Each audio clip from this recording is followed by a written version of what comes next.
culture. Très bonne initiative. Que je conseille très vivement. On l'attaque! Page culturelle. Alors voilà, comme j'en ai beaucoup parlé dans les émissions précédentes, voilà, je suis beaucoup l'actualité de l'application Audible depuis pas mal de temps maintenant, depuis une année on va dire. Et il se trouve que chez Audible, donc c'est une application qui propose énormément de livres audio et aussi de plus en plus de séries audio. Donc c'est pas la seule, on en avait parlé d'autres également. Cybelle, voilà. Et donc chez Audible, voilà, ils ont quelques séries audio. J'avais parlé de Alien il y a quelques mois. Et là, je vais vous parler de leur dernière création, qui est une adaptation d'un manga, en fait, le manga Death Note. Alors plus précisément, d'après les sources que j'ai pu avoir, c'est l'adaptation de la série animée tirée de ce manga, en fait, parce qu'ils ont repris les comédiens qui avaient doublé la version française de la série. Et ils en ont fait une version audio. Donc c'est un manga. Alors je vais écorcher les noms, j'espère pas trop. Donc de Tsugumi Oba et Takeshi Obata. Je vais quand même vous poser un petit peu l'histoire avant de vous en faire écouter un extrait parce que l'extrait va pas sinon vous parler. Donc Death Note, c'est l'histoire d'un adolescent un lycéen qui trouve en fait une sorte de carnet. Dans lequel en fait s'il écrit le nom d'une personne, cette personne meurt. C'est aussi simple que ça. Alors après il y a des règles après, il y a plusieurs petites règles à respecter. Je vais pas rentrer dans les détails, vous découvrirez si vous suivez après la. Je veux bien cahier moi. Voilà, alors c'est justement tout l'intérêt de la série, le questionnement, c'est si on a ce genre de pouvoir à portée de la main, voilà, aussi facile que ça, on peut tuer quelqu'un rien qu'en écrivant son nom, ça laisse aucune trace, voilà. Qu'est-ce qu'on en fait ? Donc lui, il décide, au début de la série en tout cas, de s'en servir pour punir des criminels, tout simplement. Sauf que, bien évidemment, ça va pas passer inaperçu et ça va prendre des proportions assez hallucinantes. Et ça va poser tout un tas de questions sur jusqu'où on peut aller avec ce genre si on a ce genre de pouvoir, d'une part. Et aussi... l'éthique. Il se trouve, voilà, il y a la question éthique, et il se trouve qu'il y a une sorte d'enquêteur un peu à la Sherlock Holmes, un peu le genre d'enquêteur, voilà, qui a une longueur d'avance sur tout le monde, et qui a un caractère très marqué, très particulier. Et cet enquêteur, il va très vite arriver à soupçonner le héros en question. Mais comment va-t-il faire ? Et il y a toute une sorte de jeu qui va s'installer entre les deux, qui est vraiment... très très très bien écrit, vraiment hyper prenant, ça se développe sur 12 épisodes et il y a un vrai suspense, c'est vraiment très prenant. Alors après ceux qui connaissent le manga, je sais pas, moi après j'ai pas lu forcément le manga original, donc je sais pas jusqu'à quel point c'est fidèle ou pas, mais en tout cas c'est très intéressant, ça parle aussi des médias de masse, des chaînes d'information à continu, enfin ça aborde énormément de sujets de société au final. Et je vous propose d'entendre un petit extrait donc pour avoir un petit peu l'ambiance de la série. Et là on est au tout début de la série en fait, c'est vraiment les premières scènes. Je vous laisse donc écouter un petit extrait de cette série audible, donc Death Note.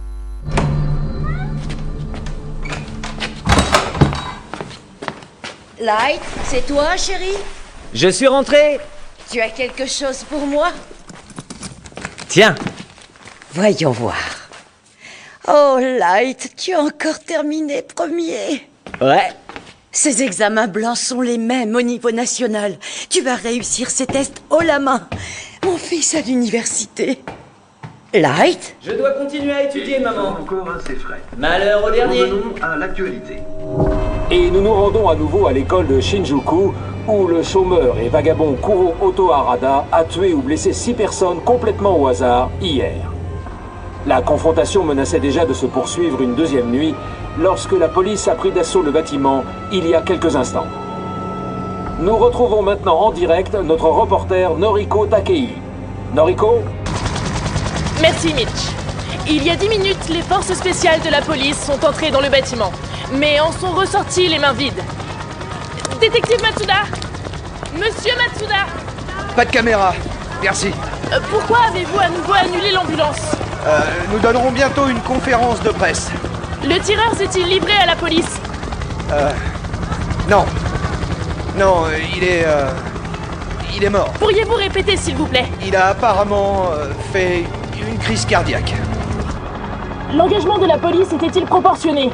Il était déjà mort à notre arrivée, comme s'il avait été frappé par la foudre. C'est tout? Oui, c'est tout. À tous ceux que cela intéresse, si vous lisez ceci, c'est que quelque chose a mal tourné. Voilà, donc pour poser un petit peu l'ambiance. Alors après, voilà, c'est une histoire qui donc prend énormément de proportions, qui devient assez complexe. Moi, franchement, je l'ai terminé il y a pas très longtemps. Je pense que c'est quelque chose que je vais réécouter d'ici peu de temps parce que, en fait, en faisant après le point, en revenant un peu dessus, on se rend compte qu'il y a des tas de choses. Enfin, c'est très riche. Il se passe énormément de choses en 12 épisodes. C'est des épisodes assez longs, en plus de 55 minutes à chaque fois.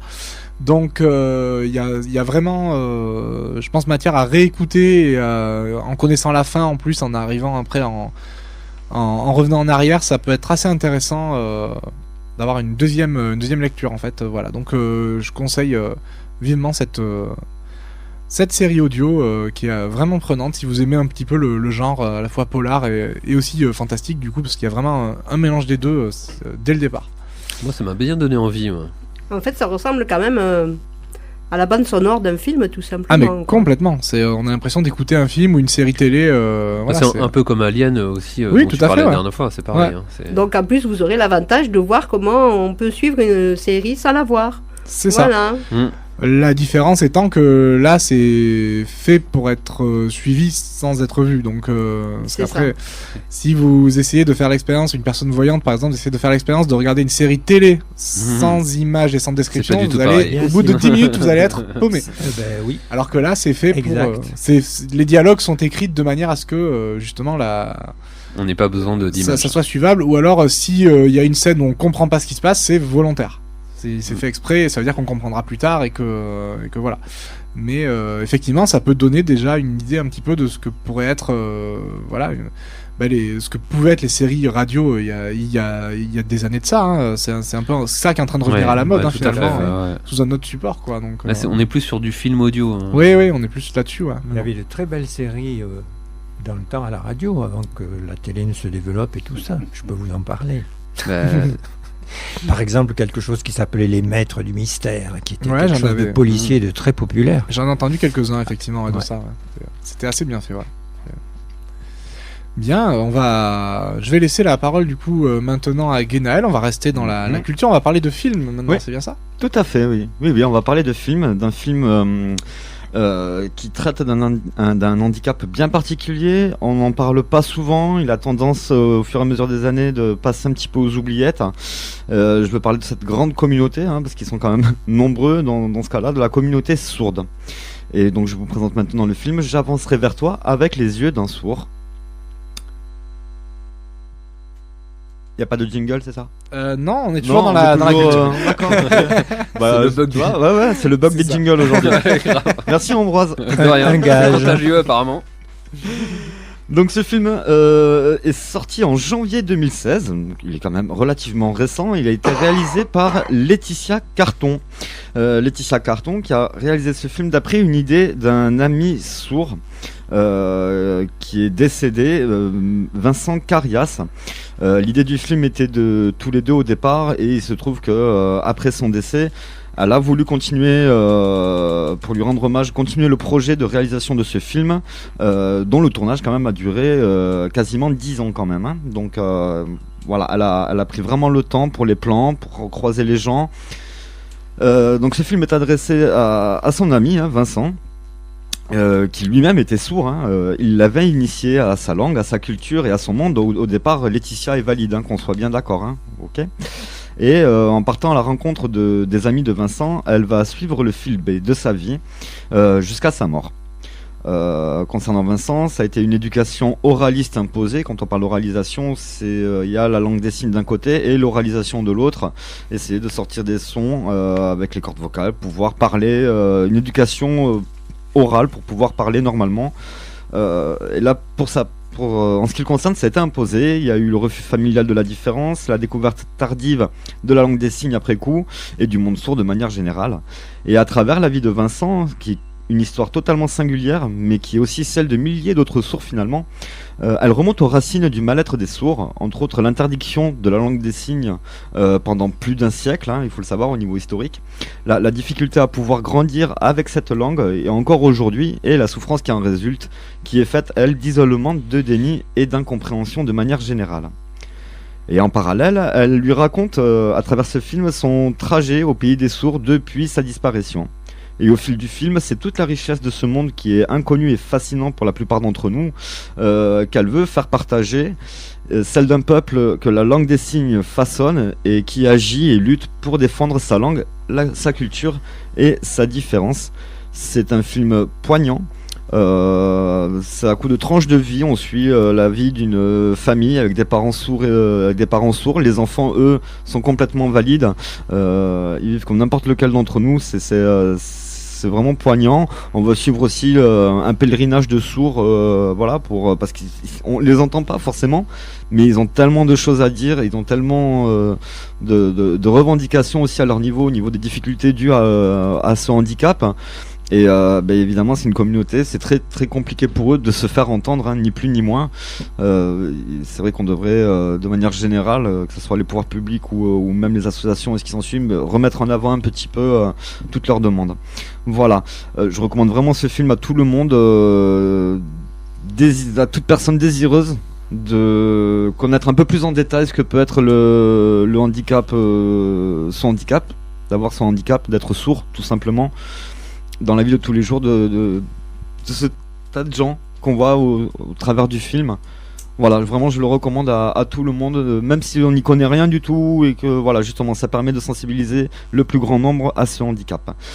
Le film est disponible sur YouTube. Alors pour ma part, je l'ai acheté carrément. C'est une dizaine d'euros, il me semble. Vous pouvez aussi, si vous voulez juste le voir une fois ou deux, le louer également sur YouTube.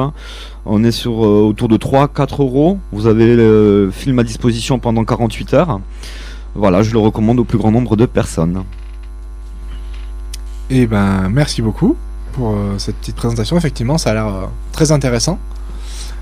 Attends, je vais te mettre la bande-annonce. Ah bah voilà. Nous avons la bande-annonce, effectivement. Wow. Mon cher Vincent, tu te souviens, c'est là que j'avais déposé une petite annonce. Un truc du genre « Entendante cherche ami sourd ». Tu m'as parlé longuement de toi et de tous les obstacles qui jalonnaient ta vie. Je filme la vie de nos amis et de la communauté sourde. Je me dis que c'est un peu comme te donner des nouvelles de ton pays.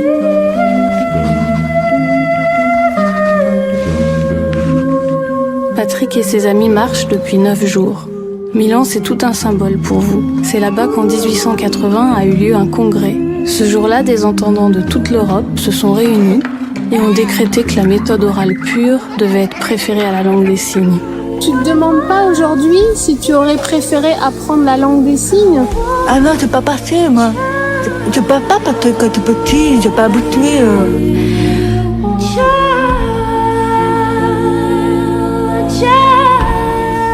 Un soir chez toi, tu m'as montré une vidéo de l'event. Celle où il recevait les mains d'or du meilleur comédien sourd. Cette langue n'a pas d'équivalent. C'est une langue qui me bouleverse. Elle parle d'ailleurs, elle parle de nos corps, elle parle du fin fond des âges. Hugo avait tout compris.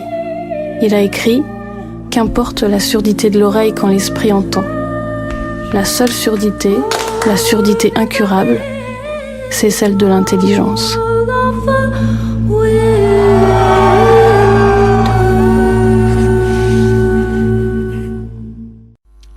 Voilà, au petit passage.